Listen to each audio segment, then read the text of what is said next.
Hi കൂട്ടുകാരെ, എല്ലാവർക്കും നമസ്കാരം. അനൻസ് വേൾഡിലോട്ട് എല്ലാവർക്കും സ്വാഗതം. ഇന്ന് ഞാനൊരു സദ്യ അവിയലുമായിട്ടാണ് വന്നിരിക്കുന്നത്. മലബാർ സ്പെഷ്യൽ സദ്യ അവിയലാണിത്. നമ്മുടെ മലപ്പുറം ഈ ഭാഗത്തോട്ടൊക്കെ ഉണ്ടാക്കുന്ന, കോഴിക്കോട് ഭാഗത്തോട്ടൊക്കെ ഉണ്ടാക്കുന്ന അടിപൊളി ഒരു അവിയലാണ്. സദ്യ കല്യാണത്തിനൊക്കെ ഉണ്ടാക്കുന്ന ടൈപ്പ്, ഓണത്തിനും ഒക്കെ ഉണ്ടാക്കുന്ന സദ്യ അവിയലാണ്. അതിന് വേണ്ടിയിട്ട് ഞാൻ കുറച്ച് വെജിറ്റബിൾ അരിഞ്ഞെടുത്തിട്ടുണ്ട്.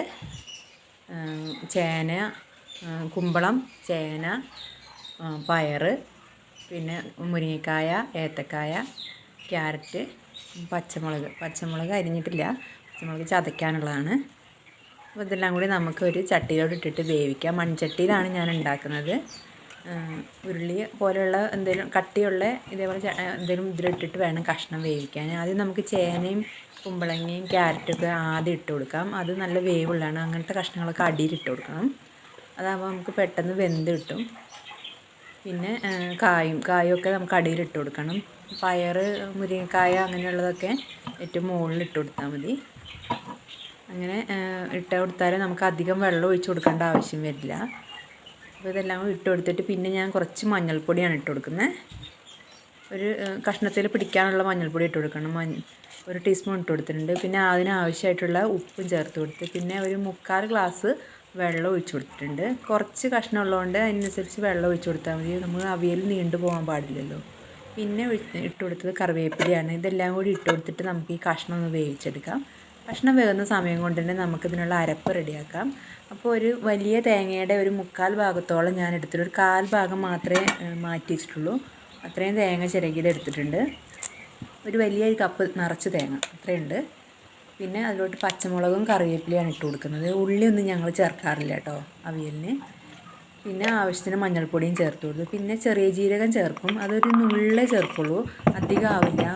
ചുവ അങ്ങനെ എടുത്ത് കിട്ടുന്ന വിധത്തിൽ ചേർക്കുള്ളൂ. അതൊന്ന് ഇടികല്ലിൽ വെച്ചിട്ട് ഞാൻ ഇടിച്ചിട്ടാട്ടോ ചേർത്ത് കൊടുക്കുന്നത്. എന്താണെന്ന് വെച്ചാൽ അത് നമ്മളിങ്ങനെ തേങ്ങ ചതച്ചാണല്ലോ എടുക്കുന്നത്, അപ്പോൾ അത് അരഞ്ഞ് കിട്ടില്ല. അതുകൊണ്ടാണ് പൊടിച്ചിട്ട് കൊടുക്കുന്നത്. പൊടി ഉണ്ടെങ്കിൽ അത് ഇട്ട് കൊടുത്താൽ മതി. ചെറിയ ജീരകമാണ്. അതായത് ഈ പരുവത്തിലാണ് തേങ്ങ ചതച്ചെടുത്തിരിക്കുന്നത്. തേങ്ങ അരഞ്ഞു പോകാൻ പാടില്ല, എന്നാൽ അത്യാവശ്യം ചതയും വേണം. ആ ഒരു പരുവത്തിലാണ്. അപ്പോൾ നമ്മൾ കഷ്ണം വേവിക്കാൻ വെച്ച് വെള്ളമൊക്കെ ഉണ്ട്. കഷ്ണം വെന്തോന്ന് നോക്കട്ടെ. വെള്ളം ഉണ്ടോ എന്ന് നമുക്ക് ഇടയ്ക്ക് തുറന്ന് നോക്കണം കേട്ടോ, അല്ലെങ്കിൽ അടിക്ക് പിടിക്കും. നമ്മൾ ചേനയൊക്കെ അടിയിലിട്ടുകൊണ്ടേ പെട്ടെന്ന് അടിക്ക് പിടിക്കും, തീ നല്ലപോലെ ഉണ്ടെങ്കിൽ. അപ്പോൾ ഇത് വെന്തിട്ടില്ല. ചേന വേവുള്ള ചേനയാണ്. ക്യാരറ്റ് വെന്തിട്ടുണ്ട്. ചേനയാണ് നമുക്ക് വേവാൻ എപ്പോഴും താമസം വരിക. ചെറുതായിട്ട് കനം കുറച്ചിട്ടാണ് ഞാൻ അരിഞ്ഞിരിക്കുന്നത്. എല്ലാം ഏകദേശം ഒരേ വലുപ്പത്തിലാണ് അരിഞ്ഞിരിക്കുന്നത്. അങ്ങനെ അരിയാൻ ശ്രമിക്കുക അവിയൽ ഉണ്ടാക്കുമ്പം. അപ്പോൾ ഒരു പകുതി വേവായിട്ടുണ്ട് കേട്ടോ. പകുതിയല്ല, 3/4 ഭാഗത്തോളം വെന്തിട്ടുണ്ട്. ചേനയൊക്കെ ഒരുവിധം വെന്തിട്ടുണ്ട്. അപ്പോൾ ഞാൻ അതിലോട്ട് തൈര് ചേർത്ത് കൊടുക്കുകയാണ്. പുളിക്ക് തൈരാണ് ചേർത്ത് കൊടുക്കുന്നത്. ചിലർ വാളംപുളി ചേർത്ത് കൊടുക്കും, പക്ഷെ നമ്മൾ തൈരാണ് ചേർത്ത് കൊടുക്കുന്നത്. നല്ല കട്ട തൈര് ചേർത്ത് കൊടുക്കുക. അത്യാവശ്യം പുളിയുള്ള തൈര് തന്നെയാണ്. ഇത് നമ്മൾ വീട്ടിലുണ്ടാക്കിയ തൈരാണ്, അതുകൊണ്ട് അത്യാവശ്യം പുളിയുണ്ട്. മിൽമയുടെ തൈരിനൊക്കെ ആണെങ്കിൽ അധികം പുളി ഉണ്ടാവില്ല കേട്ടോ. അപ്പോൾ നമ്മൾ വീട്ടിലുണ്ടാക്കുന്ന തൈര് വെച്ചിട്ട് തന്നെ ഉണ്ടാക്കുക. അപ്പോൾ തൈര് ഒഴിച്ചിട്ട് ഞാനൊരു 2-3 മിനിറ്റ് മൂടി വെച്ചു. അപ്പോൾ ആ കഷ്ണത്തേലൊക്കെ ഒന്ന് പുളി പിടിക്കാൻ വേണ്ടിയിട്ടാണ് നേരത്തെ നമ്മൾ അരപ്പ് ചേർക്കുന്നതിന് മുന്നേ തന്നെ തൈര് ചേർത്ത് കൊടുക്കുന്നത്. അപ്പോൾ തൈര് ചേർത്ത് ഒന്ന് തിളച്ച് വന്നതിന് ശേഷം അരപ്പ് ചേർത്ത് കൊടുക്കുക. അരപ്പിട്ടിട്ട് ഒന്ന് മൂടി വെക്കുക. ഒരു 2-3-4 മിനിറ്റ് മൂടി വെക്കണം. അരപ്പിട്ടിട്ട് നല്ലപോലെ ആ അരപ്പ് ഒന്ന് ആവി കയറി നല്ലപോലെ ചൂടാവണം. എന്നിട്ട് നമുക്ക് ഇളക്കി കൊടുക്കാം. നമ്മുടെ അവിയൽ റെഡി ആയിട്ടുണ്ട്. ഇത്രയേ ഉള്ളൂ അവിയലിൻ്റെ പണി. പെട്ടെന്ന് ഈസിയാണ് കേട്ടോ. കഷ്ണം അരിഞ്ഞെടുക്കുന്ന പണിയുണ്ട്, അതേ ഉള്ളൂ ഇതിൽ ശരിക്കുള്ള പണി. പിന്നെ തേങ്ങ ചിരണ്ടി അരപ്പ് ചതയ്ക്കുന്ന പണി. മിക്സിയിലൊക്കെ ആകുമ്പോൾ നമുക്ക് പെട്ടെന്ന് ചതച്ചെടുക്കാം, തേങ്ങ ചിരണ്ടുന്ന പണിയുള്ളൂ. സദ്യ അവിയൽ നല്ല അടിപൊളി മലബാർ സ്പെഷ്യൽ സദ്യ അവിയലാട്ടോ. ഇവിടുത്തെ കല്യാണങ്ങൾക്കൊക്കെ ഇതേപോലെ കുഴഞ്ഞു പോകാത്ത ഇതേപോലത്തെ അവിയലാണ് നമ്മൾ ഉണ്ടാക്കാറ്. സദ്യക്കൊക്കെ ഇങ്ങനത്തെ അവിയലാണ് ഉണ്ടാക്കാറ്. അടിപൊളി അവിയലാണ് കണ്ടോ. വെള്ളമൊക്കെ വറ്റി, അരപ്പ് ചേർത്തപ്പോഴത്തേക്ക് വെള്ളമൊക്കെ വറ്റി. അപ്പോൾ പുളി കുറച്ച് കുറവുണ്ട് കേട്ടോ. പുളി ഉപ്പൊക്കെ പാകത്തിനാണോ നോക്കുക. ആദ്യം നമ്മൾ തൈര് ഒഴിച്ച് കൊടുത്തെങ്കിലും ചിലപ്പോൾ അരപ്പിട്ട് കഴിയുമ്പോൾ പുളി കുറച്ച് കുറവായിരിക്കും. അപ്പോൾ കുറച്ചും കൂടി തൈര് ചേർത്ത് കൊടുക്കാം. നമുക്ക് ആവശ്യത്തിനുള്ള ഉപ്പും ചേർത്ത് കൊടുക്കാം.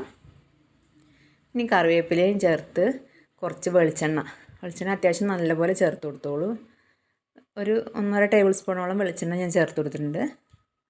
അതും ചേർത്ത് കൊടുത്ത് നല്ലപോലെ ഇളക്കിയെടുത്താൽ നമ്മുടെ അവിയൽ റെഡിയായി. സദ്യ അവിയൽ. ഓണത്തിന് എല്ലാവരും ഇതേപോലത്തെ അവിയൽ ഇപ്രാവശ്യം ഒന്ന് ഉണ്ടാക്കി നോക്കൂ. നമ്മുടെ മലബാർ സ്പെഷ്യൽ അവിയൽ, സദ്യ അവിയലൊന്ന് ഉണ്ടാക്കി നോക്കുക. അടിപൊളിയാണ് കേട്ടോ, സൂപ്പറാണ്. ഇനി ഇത് തട്ടിപ്പൊത്തി അങ്ങോട്ട് വെക്കുക കുറച്ച് നേരം. ആദ്യം സദ്യക്കൊക്കെ നമ്മൾ ആദ്യം തലേന്ന് തന്നെ ഉണ്ടാക്കി വെച്ചാൽ ഇത് പിറ്റേ ദിവസം കൂട്ടാണ് കേട്ടോ ഈ അവിയൽ രസം. തലേന്നൊക്കെ ഉണ്ടാക്കി വെക്കും. സാധാരണ ഇവിടെ കല്യാണങ്ങൾക്ക് ആദ്യം അവിയൽ ഉണ്ടാക്കി വെക്കും തലേന്ന് തന്നെ. അപ്പോഴേ പിറ്റേന്നാകുമ്പോഴത്തേക്ക് അതിൽ പുളിയൊക്കെ പിടിച്ച് ആ അവിയൽ നല്ല കഷ്ണത്തിലൊക്കെ ഉപ്പും പുളിയൊക്കെ പിടിച്ച് നല്ല സെറ്റായിട്ട് ഇരിക്കുള്ളൂ. നേരത്തെ ഉണ്ടാക്കി വെക്കണം അവിയലൊക്കെ. അപ്പോൾ അതാ നമ്മുടെ അടിപൊളി സദ്യ, ഓണസദ്യ അവിയൽ റെഡി ആയിട്ടുണ്ട്. അപ്പോൾ എല്ലാവരും ഇതേപോലെ ഒന്ന് ഉണ്ടാക്കി നോക്കുക.